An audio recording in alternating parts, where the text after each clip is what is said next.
はい、こんにちは、陽平です。そろそろ春も見えてきて、就職とか転職を意識する方も多いのではないでしょうか。ということで、今回は視聴者の方からポートフォリオの添削依頼がありましたので、またポートフォリオ添削会をさせていただこうと思います。ありがとうございます。それではまず今回の相談内容の方から読ませていただきます。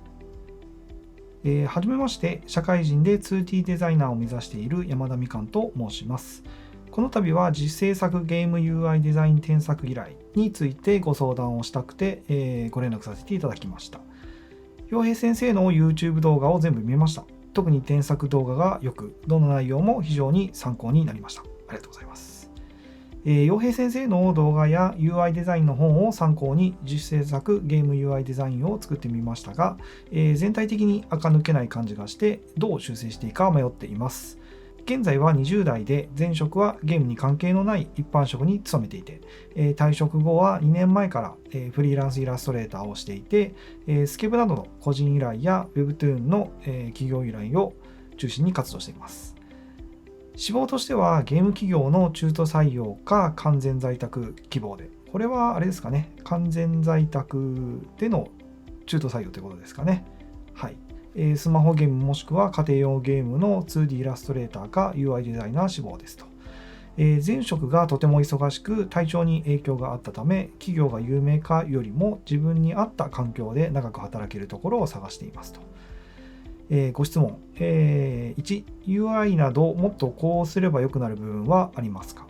2、今のポートフォリオの24ページを10ページまで減らしたいのですが、ゲーム会社に転職する際はどのイラストを入れた方が良いでしょうか？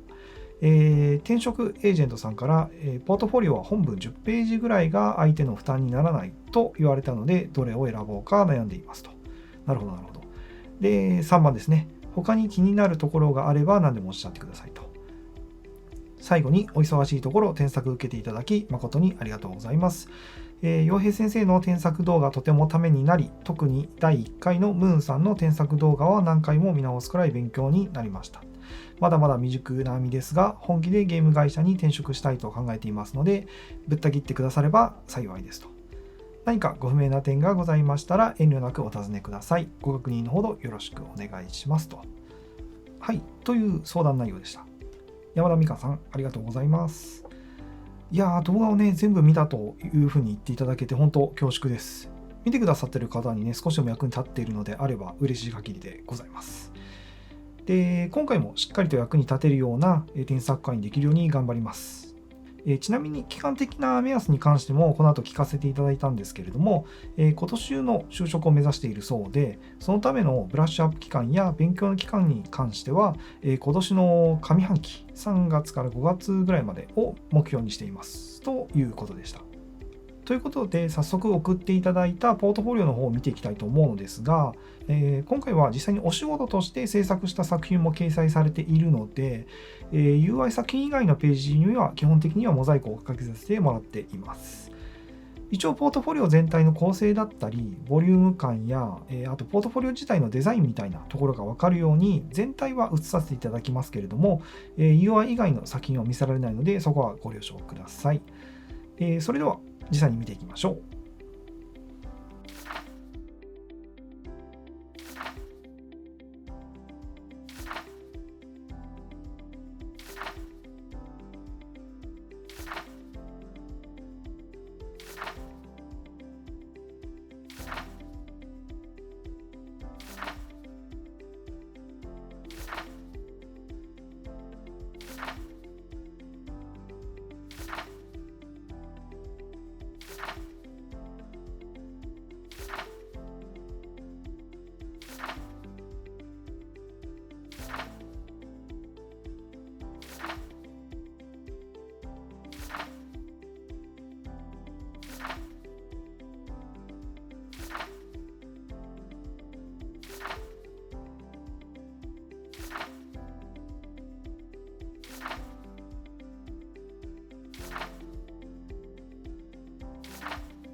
はい、という感じのポートフォリオになっていました。見せられないページが多いので軽く構成だけ、視聴者の方に説明しておくと、表紙、プロフィール紹介、目次があって、その後イラストが、完成形とラフと解説が、ついたりついていなかったりっていうのが、12ページ程度あって、でその後に UI 作品が、4ページほど続いて、でその後にアイテムや背景のイラストがあって、その後にデッサンがあって、でパッケージデザインの作品が続いていたというような構成になっています。構成的にも見づらいとかは感じなかったですし、綺麗にまとめられているように思いました。あと見せられない部分ではあるのですが、企業案件だけじゃなくて個人制作のものでもちゃんと仕事として受けている実績があるものはちゃんと実績として掲載しているのは良かったです。これすごい大事なことなんですよ。仕事の大きさに関係なくちゃんと仕事として請け負ったという実績になるので、これがあるのとないのとでは印象が全然違います。入選実績なんかもアピールしてあって、これもすごいいいと思います。何でもいいのでちゃんとアピールできるものはアピールすべきですね。ここを遠慮しちゃったり、本当小さく表記している人っていうのがたまにいるんですけど、それこそ実績マークとか受賞マークみたいなものを自分で、デザインして見せるぐらいのものはぜひね皆さんやってほしいかなと思います。あとイラストの内容もキャラクターはもちろんですけども、背景、デフォルメ、ライブ 2D といろいろ幅広くやってるのもいいなと思いました。また転職エージェントさんのアドバイスを受けて、イラスト1本ではなく UI なども取り入れてみようとチャレンジされているのもとてもいいと思います。実際ちゃんと UI デザインとしての作品が作れていますし、ちゃんと行動に移せているのは素晴らしいと思いました。ちょっと話ずれるかもなんですけど、転職エージェントさんが言ってることも割と正解で、僕も今までの動画でも何回か触れてるんですけど、イラスト作品だけでゲーム会社に就職しようとしている人って結構多いんですけど、今の時代本当にねハードル高いと思います。実際の現場のどれだけうまいグラフィッカーの方でも、キャラデザやコンセプトアートだけずっとやってる人なんていないんですよね。ゲーム開発が後半に入ってきたりとか、運営タイトルの場合なんかだとほとんど監修だったりとか、アイテムやアイコンの作成とか、それこそ UI をやったり 3D をやったりとか、サブスキルを習得してそっちの業務をやっている人が実際はほとんどです。なのでイラスト以外のところも勉強しているっていうことはいいことだと思います。ではこれ以降で気になった点をお伝えさせていただこうと思いますが、今回はちょっとポートフォリオ自体の、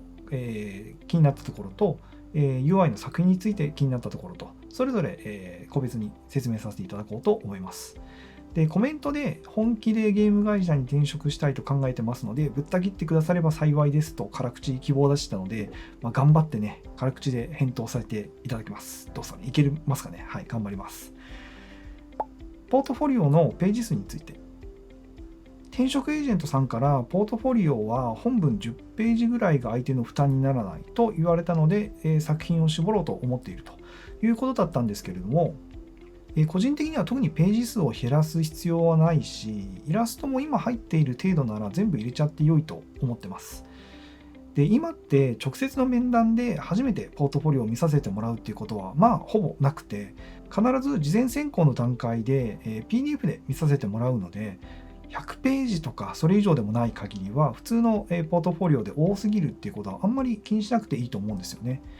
というかむしろ10ページとかだと逆に作品数が少ないと判断されかねないです。採用担当者も時間に余裕を持って自分の席で確認しているので、そこまで今はもう負担もないです。特に同時期に大量に見る新卒採用のイベントとかなら多少そういうのもあるかもしれないですけど、中途に関しては絶対そこは気にしなくていいと思います。その分しっかりと作品を載せていきましょう。あと採用担当者の負担っていう意味で言うと、どっちかというとその印刷向けの解像度のまま PDF にしてしまっていて、容量がかなり重いファイルになっていたことの方が僕は気になりました。人事の方なんかだとそこまでスペックの高いパソコンを使っていないことの方が多いので、その場合このファイルだと開くのにすごい時間がかかってしまうことがあるんですよね。必ずデータとして渡す用の PDF は解像度を 72dpi 程度に落として書き出すようにして軽くしておいてください。ポートフォリオの体裁について。ポートフォリオの体裁についてなんですが、今の作品だと縦長の形で作成されているのですが、ここも調整したいところです。ページものにして実際印刷することも考えてこうしているのであれば、2ページの横並びの PDF で、もしくは1枚ずつ見せる想定なのであれば、横向きの PDF にそれぞれした方がいいかなと思います。理由としては、その方がこのディスプレイ上で大きく見せられるからです。今の縦向きで1ページ換算で作ると、ディスプレイ画面で見るには小さく見えるし、作品数も少なく見えるので、単純に見栄えがあまり良くないんですよね。採用担当の人がどういう環境で見るかっていうのも想像してポートフォリオをレイアウトできるといいと思います。ポートフォリオの作品の順番について。作品の順番についてなんですが、今の内容だとイラストの後に UI が来て、またその後にイラストが来ているように感じました。UI の後に配置されているイラスト作品の方はアイテム用や背景用ということで、あくまでも UI 用のイラストですよという区分けにしているのかもしれないんですけど、今の作品だとちょっと UI というよりもイラストの区分に入るものなので、ここは素直にイラストの方にまとめて見せた方がいいかなと思いました。ポートフォリオのデザインについて。UI デザイナー志望ということですと、他のデザイン職種よりもポートフォリオ自体のデザインが見られるので、もう少しここも気にした方がいいかなと思います。例えばこのプロフィールのページなんですが、ちょっと最低限気になるところを見てみますね。まずは見出しに関してですが、見出しの部分と本文の部分のフォーマットや位置がバラバラなので、パッと見て、情報が入ってこないデザインになってしまってます。使用ソフトの部分にだけアイコンが入っているのちょっと気になりますね。使用ソフトだけ特別強調したいとかでなければ、他の項目とデザインを合わせておいた方が無難です。次にフォントに関しても特に意図もなく種類が違うと見づらいので、ここは揃えておきましょう。特に明朝体とゴシック体は特別な意図がなければどちらかに揃えておく方が無難です。フォントサイズも場所によってバラバラしているので、ここも統一しておきましょう。はい、という感じでざっくりですが、プロフィール部分を先ほどお伝えした点を気にしながらちょっと調整してみましたが、どうでしょうか。こっちの方がパッと見で情報が見やすくなっているのではないでしょうか。で、このプロフィールページ以外の作品ページなんかでも、イラスト、UI、デッサン、パッケージデザインと、それぞれの項目で共通したフォーマットを定めておく方が見やすくなります。例えば UI の部分にだけこういう見出しのデザインがしてあって、他の項目には特になかったので、これはやるなら他の項目にも同じデザインの見出しを入れてあげる方が見やすいと思いますし、レイアウトに関しても、ちょっとその作品点数とかサイズとか項目自体がそれぞれ違うので、揃えるっていうのはちょっと難しいかもしれないんですけれども、それでも極力完成形はここにこの大きさで入れるとか、説明文はこういう枠のデザインで囲ってこの位置に置くとか、そのポートフォリオ全体としてのフォーマットを揃えておくっていう意識をしてもらって、調整してもらうといいかなと思います。仕事実績としてのアピールを強めよう。ちょっとぼかしている部分なんで、視聴者さんには何のこっちゃと思うかもしれないんですけれども、お仕事で制作された作品が何点か掲載されているんですよね。で、そちらにも、依頼作品ですっていうこと自体はちゃんと書いてあるんですよ。ただ、もっとそこはアピールしてもいいかなと思いました。中途での採用の場合だと、特に仕事としての実績があるかっていうことが結構重視されて見られるポイントなので、仕事の大小に関わらずもっとそこはアピールしていきましょう。あとは作品の説明部分に関しても、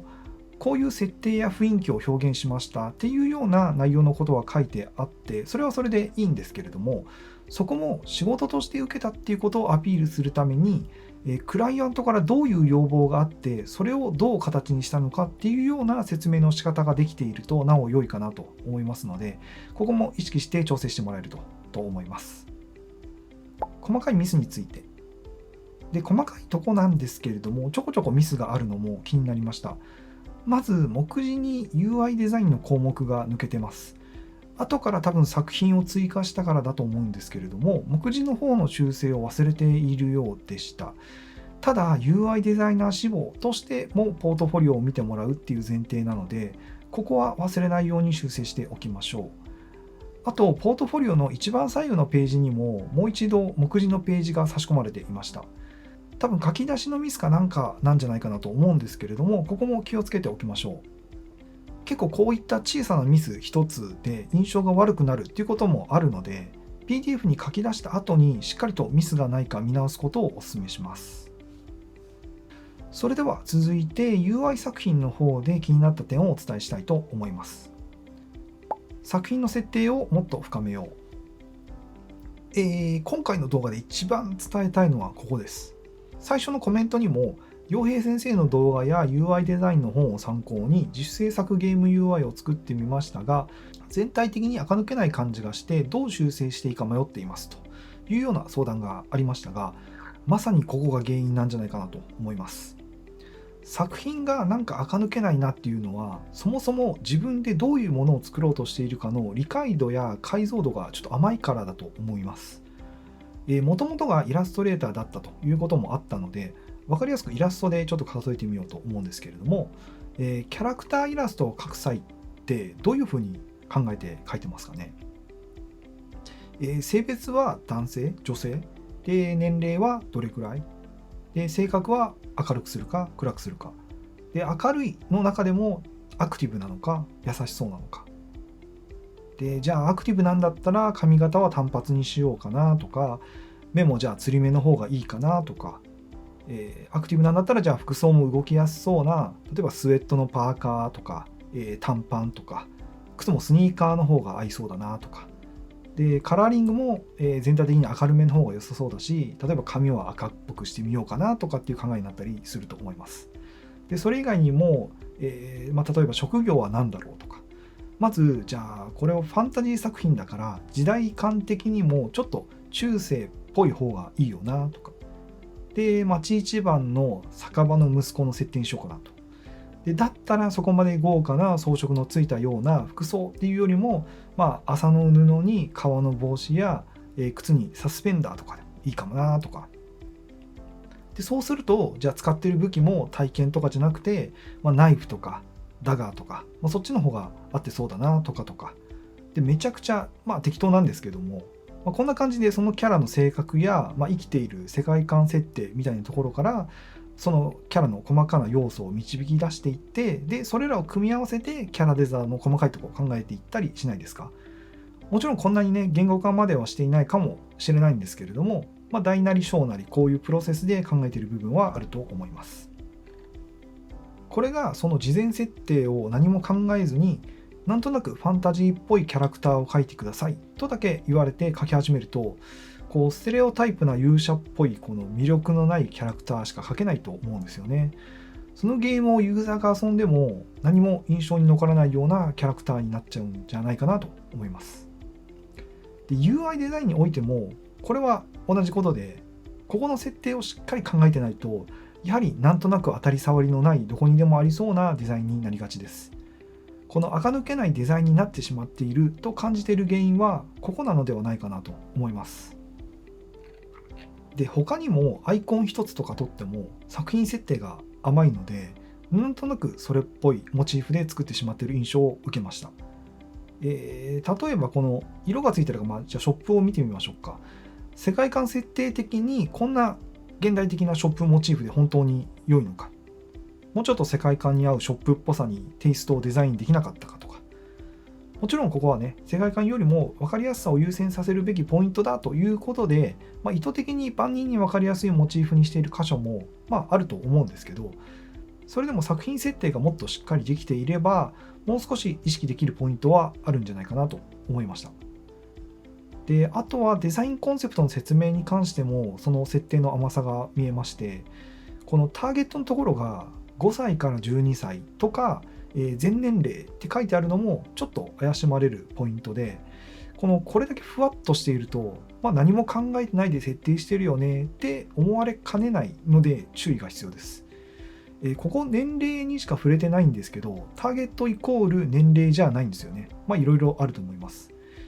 例えば既存のスマホ RPG タイトルに飽きてしまって、よりコンシューマーライクな遊び応えのあるゲームを求めているゲーマーとか、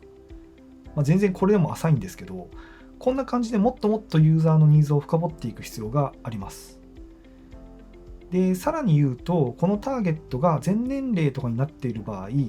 そこからなぜこのフォント設定だったりカラー設定になったのかにも納得感がある説明ができてないとダメなんですよ。こういうターゲットに向けてこういうジャンルや世界観のゲームを作ります。それを実現するためにこういうフォントやこういうカラーを定めて、こういう装飾やレイアウトをすることで表現しますっていうのが聞いてストンと落ちるように設計されているのが望ましいですし、そのためのコンセプト設計だったりします。っていうような感じで、最初のイラストの例えに戻りますけど、しっかりしたバックボーンというか、設定を決めてないから、とりあえず子供っぽいファンタジーっぽいデザイン作りましたっていう風になってるけど、その指示だけでイラスト描いてくださいって言われたら、それは垢抜けないイラストというか、特に何のこだわりもない平凡な作品に仕上がりますよということなんですよね。プランナー志望ではなく、あくまでデザイナー志望なので、そこまでガッチガチに考えすぎる必要はないんですが、もっとこの作ろうとしているゲームの設定や、それを好むであろうターゲットのことを深く想像して、設定の解像度を上げてみることが、もっと垢抜けた納得感のある作品につながってくると思います。ゲームをもっとインプットしよう。パッと見た印象なんですが、おそらく、参考にしたであろうタイトルがちょっと古いかなという気がしました。なんとなく5年前、なんなら10年近く前のスマホゲームのステレオタイプな印象を作品から、感じました。UI のデザインもそうだし、まずゲームのジャンル選定自体もそうかなと思います。例えばこっちの子供向けのパズルゲームの方は、キャンディークラッシュとかラインポコパンとかを彷彿とさせるものですが、キャンクラとかポコパンもこれ10年以上前にリリースされたタイトルなんですよね。で、次にこっちの全年齢向けの RPG の方は、FGO っぽさを感じます。FGO に関してもリリースはもう9年ぐらい前のタイトルとなってますね。で、デザインを作る前提知識として、今の市場でヒットしているゲームは何なのか、またその中でも比較的新しくリリースされたゲームは何なのかというのは、まず調査して把握しておいてほしいです。最近はセールスランキングも、なかなかタイトルが入れ替わらなくて、老舗のタイトルが多いんですけど、UI デザインってリリースされてから途中で大幅にデザインが変わるっていうことは少ないですし、ゲームジャンル自体もポコパンや FGO みたいなタイプのシステムのものもここ最近リリースされるものとしてはあまり見なくなってきています。そこのトレンドをつかむという意味でヒットタイトルかつリリースが比較的最近のタイトルの研究することをお勧めします。今のモバイル市場だと中国タイトルがかなり強くなってきていますが、原神、スターレール、ニッケ、あとブルーアーカイブ、あとちょっと古いですけどアークナイツとか、この辺りは押さえておいてほしいかなと思いますし、あとリバース1999っていうんですかね、あたりは特に比較的新しく UI デザインの表現もこだわっているかなと思います。あと国産で言えば、プロセカとかウマ娘とかヘブバンとか、この辺りは比較的新しめでヒットしているタイトルかなと思います。で、これらに加えてやはり家庭用のタイトルも有名どころはできるだけ触っておけるといいですね。スマホゲームと違って、有料なのでハードルは高いんですが、最悪ゲーム実況配信とかで動画見るだけでもいいので追っておいてほしいところです。で、一応補足だけしておくと、紹介したものはあくまで今僕がパッと思いついただけのものなので、この限りではないですし、他の IP ものとかスポーツとか他ジャンルのものもいっぱいあると思うので、ここはご自身で調べてみてください。で、こういったトレンドを追うっていうことは、ゲーム業界で働く以上はこれ一生続けていかないといけない部分なので、今からでもここを見る癖はつけておくことをお勧めします。作品数をもっと増やそう。UI デザイナー志望であるなら2作品だけだとちょっと少ないかなと思いました。作品点数もなんですが、どちらかというと画面点数自体が少ないので、そのゲームの主要な UI 画面はもう数点欲しいですね。パッと思いつく限りでもタイトル、ホーム、メニュー、バトル、そのバトルっていうのがそのゲームのメインとなる遊びの部分ですね。で、あと編成、アイテム、システムなどなど、これら全部作れというわけではないんですけども、そのゲームタイトルがどういうゲームなのかとか、メインの遊びの流れが分かるシーケンス分ぐらいは欲しいかなと思いました。あとはやっぱりどうしても数こなさないとクオリティも上がってこない部分があると思うので、そこは練習も兼ねて作品数増やしてみてもらうといいと思います。制作した作品の意図を説明しよう。それぞれの作品をただ作成して掲載してあるだけなのですが、個人的にはもう少し作品の意図の説明を入れてもいいかなと思いました。これはどういうゲームでどういうターゲット設定だからこういうデザインコンセプトにしていて、それをこういうふうに落とし込んだからこういうデザインになっていますとかあると分かりやすいですね。それ以外にもそれぞれの画面やパーツへのこだわりポイントなんかもアピールになると思いますし、どういう動線設計で考えているのかの動線図なんかも説明してあると、見た目だけじゃなくて使い勝手も計算して作っているんだなというアピールにもつながると思います。今話したことを全部やってというわけではないんですが、少なくとも最低限の説明はある方が単純な見た目のデザインスキルの高さ低さ以外の部分での評価もしてもらえる可能性が出てくるので、そういう意味でもおすすめです。はい、でポートフォリオについてもろもろと、お伝えさせていただきましたが、じゃあそれを踏まえて今後の、山田みかんさんの就職についても少し自分ならどうするかなと思って考えてみました。でまず UI デザイナーとしての就職っていう面で考えると、正直現段階だとちょっと厳しいのかなと思います。追加の質問でどれぐらいのブラッシュアップ期間取れそうですかというふうに聞いてみたところ、今年中の転職希望で、ポートフォリオのブラッシュアップ期間もだいたい3ヶ月程度ということでしたので、そこから考えると3ヶ月で UI デザイナーとして採用されに行くにはちょっとね時間が厳しいかなと思います。死に物狂いで3ヶ月 UI 作品バシバシ作ってレベルアップできるような可能性はなくはないんですけど、今のイラストのお仕事も並行してあるでしょうし、現実的なラインでちょっと難しいかなと。で自分なら代わりにアイテムとかアイコンとかバナーあたりを充実させて UI 素材も作れるイラストレーターをベースでいくかなと思いました。特にバナーなんかはまた最近需要高まってきているみたいなんで、いろんなジャンルのヒットタイトルのバナーを模写しまくってみるのもいいかなと。でそれからオリジナルでも作成して作品数を増やしていくっていうのもいいかなと思います。であとはいきなり中途の正社員採用を狙うのではなくて、派遣会社やアルバイトから潜り込むっていうプランもお勧めします。まずは派遣会社の方に登録してみるのもいいかなと。でそこからゲーム会社での実績を経験すると、比較的入りやすいと思います。実際うちの会社でもそういうルートで、正社員になられた方も結構いますし、何せよ中途採用ってすごいハードルがちょっと高いんですよね。派遣さんだったりとかアルバイトさんで入ると実績も作れますし、実際にそのゲーム開発の実務っていうのも分かるし、あとはその行ってる会社の雰囲気も分かるんですよね。はい、なんでちょっと最短距離ではないんですけど、結構こっちの方にもメリットはあって、一緒に働いている社員さんとかから仲良くなって評価されれば就職もできると思います。なのでこういうルートも選択肢にあるっていうことをちょっと覚えておいてもらえるといいかなと思います。はい、ということで最後ちょっと話がずれましたが、今回の添削は以上になります。いかがでしたでしょうか。割と辛口めの内容だったかもですし、添削もここをこう直しましょうっていうような具体的なものではなくて根本的なところの指摘になってしまったので、なかなか飲み込むまでに時間かかる内容になってしまったかもしれません。一応改めて要点を軽くおさらいしておくと、ポートフォリオの体裁やデザインをもう少し整えましょう。仕事で行ったものは実績としての説明をもう少し添えましょう。UI 作品はまず新しめのヒットタイトルを調査し直して、どういうジャンルの作品を作るかっていうところから見直してみた上で、どういう世界観設定なのかっていうのをもっと深く詰めて絡めてみましょう。でその上で作品点数や画面点数を増やしていきましょう。その作品の意図も説明できるようにしましょう。もしくは一旦 UI デザイナーではなく UI 素材も作れるグラフィッカー志望として、アイテム、アイコン、バナーあたりを制作していきましょう。またはイラスト制作会社だったり、ゲーム会社中心の派遣会社に登録して、そこからステップアップを狙う道も視野に入れて就活をしてみましょうといった感じでしょうか。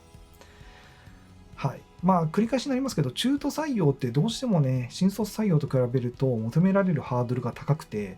もう今すぐ現場で人が足りてないっていうタイミングでもない限りは、ゲームの開発や運営の何かしらのちゃんとした経験や実績がないとなかなか採用って難しかったりするんですよね。そういうのもあって割と辛口気味になってしまいましたが、実際に僕もいろいろと別業種を転職して今はゲーム会社に至るっていうルートをたどってますし、ヘルプで関わったタイトルで評価されて今の大手の会社に誘われたっていう経緯もあるので、急いで最短距離で行かなくても入社するためにいろんなルートもあるから諦めずに真面目にやり続けていれば大丈夫だと思いますよということを付け加えさせていただければと思います。はい、いろいろ言いましたが、ぜひ山田みかんさんがゲーム業界でね、一緒に働けることを祈っています。追加でまた聞きたいこととか、改めて調整した作品見てほしいとかあれば、いつでもご連絡ください。引き続き、はい、応援してますので頑張ってください。はい、ということで本日の動画は以上にしたいと思います。はい、ということでもしこの動画が参考になったら励みになりますので、ぜひチャンネル登録と高評価の方をよろしくお願いします。それでは最後までご視聴ありがとうございました。また次回の動画でお会いしましょう。バイバーイ。